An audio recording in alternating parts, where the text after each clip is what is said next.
Wo sind die 5 Sturmgeschütze? Hier ist noch keines zu sehen, wie immer. Feuer!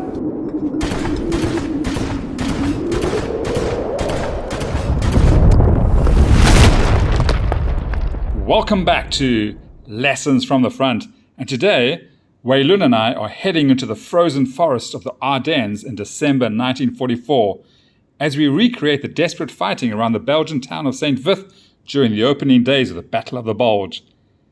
In this game, we're using the St Vith scenario from the bolt action campaign book, The Battle of the Bulge, bringing this dramatic clash to the tabletop. But before we start rolling the dice, let's briefly set the scene. In the early hours of December the 16th, 1944, German forces launched a massive surprise offensive through the Ardennes forest. It was Hitler's last gamble in the West.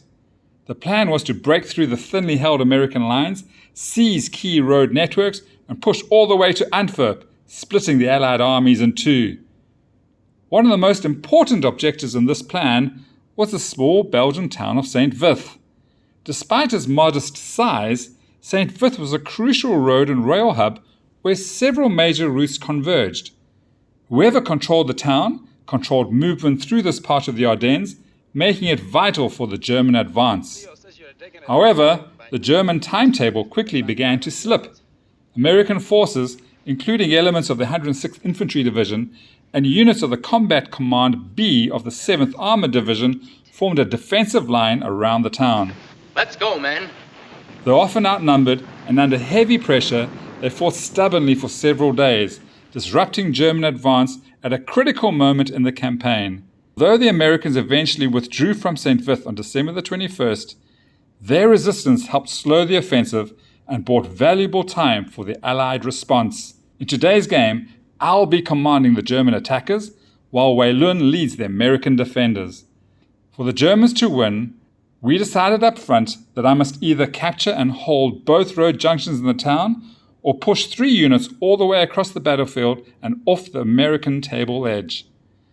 That might sound straightforward, but the battlefield is covered in deep winter snow, which means that units can't run unless they're moving along the roads. With only 6 turns in the game, advancing across the table and breaking through to the American side of the table would prove a real challenge for the Germans.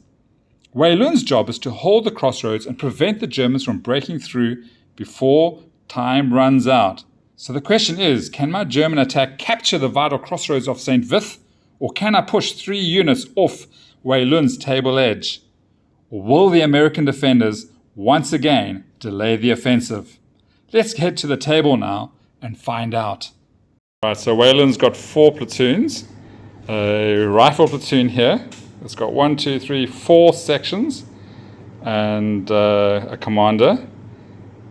And then he's got a heavy weapons platoon over here. It's got 2 MMGs and 3 bazooka teams with their commander. And then he's got an anti-tank gun platoon. And then he's got priests. It's another platoon. And then this over here is an inexperienced squad. They're leaderless. They don't even have an NCO. The entire army, except for the 2 priests, are inexperienced. 1,000 points. Right, so this is my army. It's a German 15 order dice army. And it's got 3 platoons. On the right here is an armored platoon. That Panther is an ace. It's a veteran. And the Stu is regular. So is the anti-aircraft weapon. It's also a regular weapon. Then I've got a heavy weapons platoon. Both the mortar and the heavy machine gun, or the medium machine gun, both of them are regular. And then the rifle platoon, it's got 3 transports, 2 250s and 1 Mortier.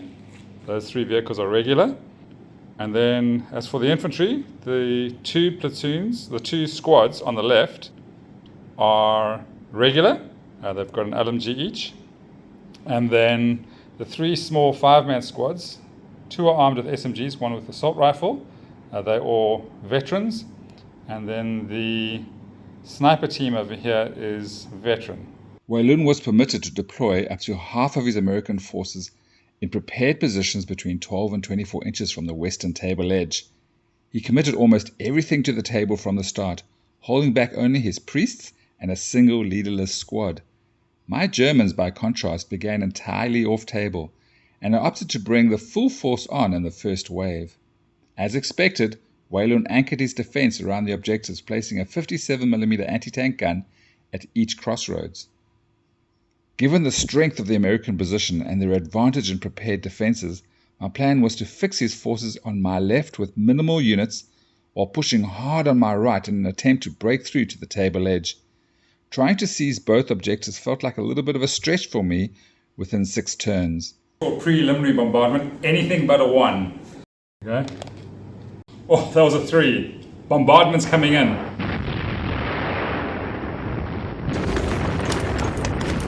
Wir sind jetzt bei Frieda 20. Feuer einstellen. Ich wiederhole, Feuer einstellen. Wo sind die 5 Sturmgeschütze? Hier ist noch keines zu sehen. Immer. Zum Befehl, Herr Major. The battle opened with a German artillery barrage, pinning much of the American forces, but ultimately causing little lasting damage.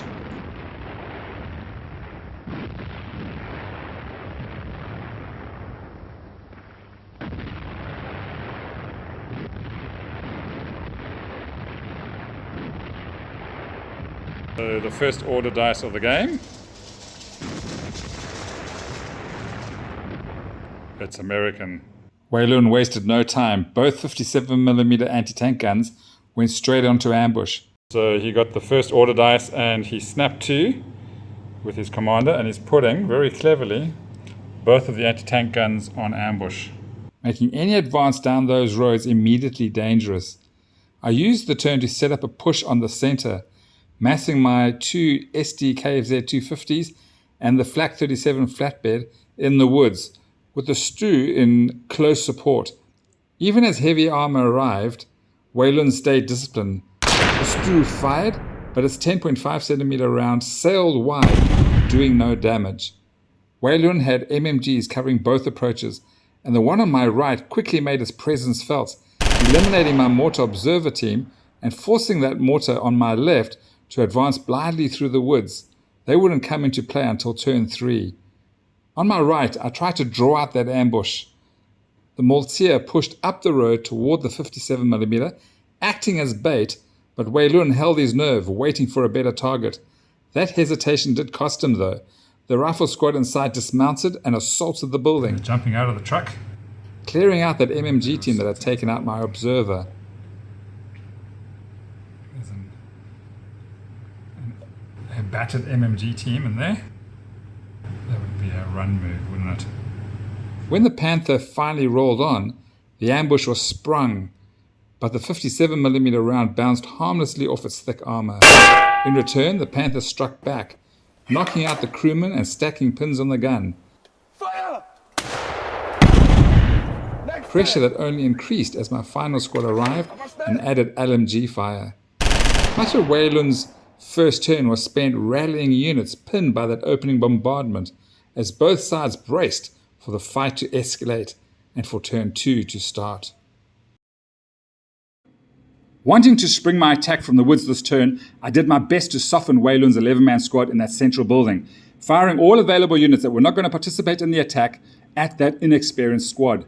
I wanted to pin that inexperienced squad so that it would have less impact on my planned attack that I was hoping to swiftly take out both 57mm AT guns at the crossroads. The sniper team killed that squad's NCO. And the 37mm AA gun added more pins. Hier ist noch keines zu sehen. Wie immer. Feuer!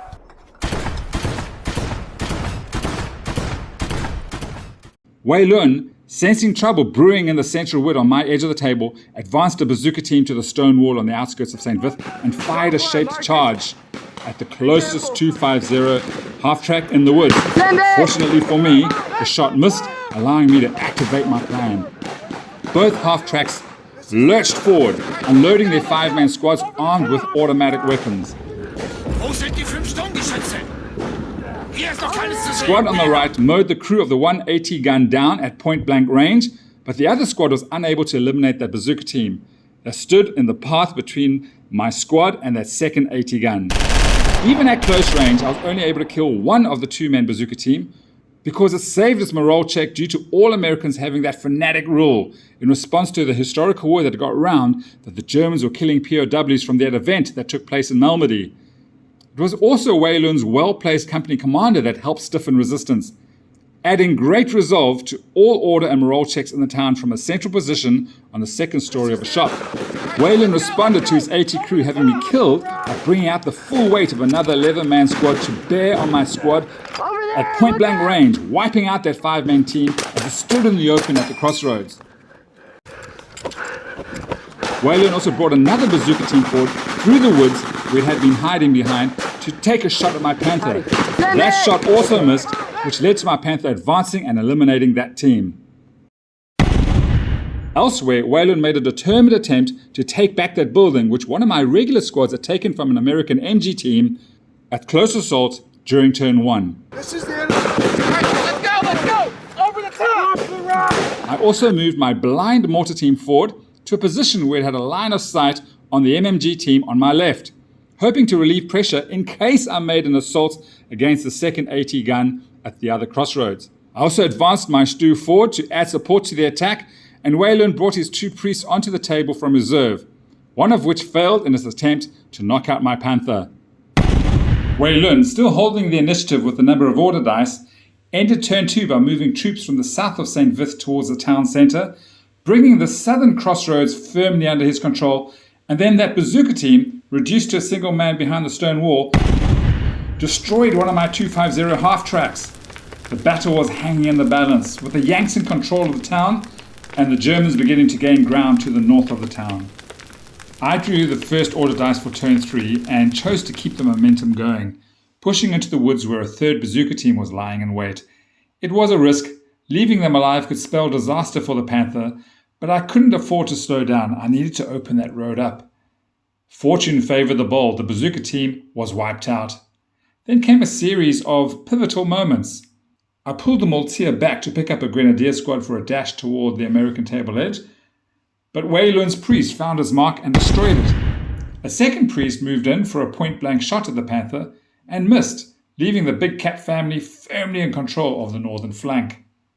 In the town, my regular grenadiers, still holding the building they took in turn 1, combined with the stew to devastating effect, wiping out the American squad that had pushed up to the crossroads. But Wei Lun remained dominant in the south. He crushed the remnants of my force attacking the 2nd 57mm, while his MMG kept my 3rd veteran squad pinned in the woods, unable to advance. My own MMG and the SDKFZ 10/4 maintained a heavy rate of fire on Wei Lun's squad in the central building, and my sniper team killed that squad's BAR. Wei Lun, even with the influence of his company commander across the road, could not keep that battered squad in the game, rolling a foobar which saw that squad retreat to the rear of the town.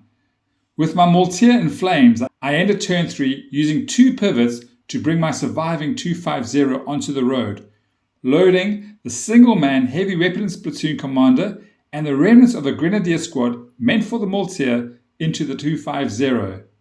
By the end of turn 3, the battlefield had split in 2, German momentum building in the north, but American control holding strong in the south. Let's go, cover us, come on!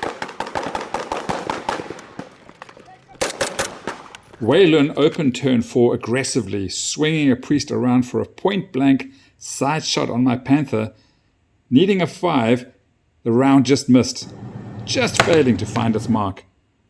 Anticipating a push through the woods from my Panther, he then repositioned his 2nd priest off the road to guard against a potential German flanking move. It was a cautious, historically grounded decision, I guess, mirroring the real battle, where American commanders often had to react to uncertain threats and to protect against breakthroughs rather than commit everything to a single line of defense. But in doing so, the road was left open. Seizing the opportunity, my 250 surged forward with its passengers on board, racing down the cleared route and off the table edge, securing the win for the Germans. And that, folks, brings this battle for St Vith to a close. Thank you very much for watching. I hope you enjoyed this recreation of one of the key actions from the Battle of the Bulge. A huge thank you and congratulations to my opponent Wei Lun for making this game happen and for a fantastic performance on the tabletop. His defense captured the stubborn resilience of the American forces shown historically at St Vith and made this a tense and hard-fought game throughout. My thanks also goes to the Elias CC for the use of the venue and to Xpidemix here in Singapore for their excellent winter mat and continued support of the local wargaming community. And finally, a moment to remember those soldiers on both sides who fought in the real Battle of St Vith, whose determination in the battle of brutal winter conditions and intense combat helped shape the course of the campaign. So guys, until next time, happy gaming!